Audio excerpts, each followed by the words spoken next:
Hello guys, welcome माय new channel. Sorry, चला आज बघूया आपण का करतो. म्हणजे गाड्या घेऊन येऊ. पहिले आपण फोन करू.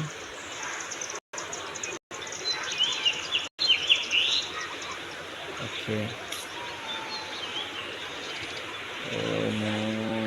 2 गाड्या आहेत आपल्याकडे. 2-3 गाड्या आहेत दोस्तांना आपल्याकडे अजून.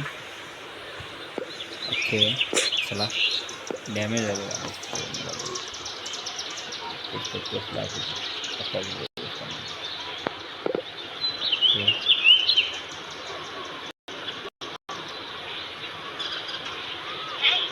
कस्टमर आलेला दोस्तांना.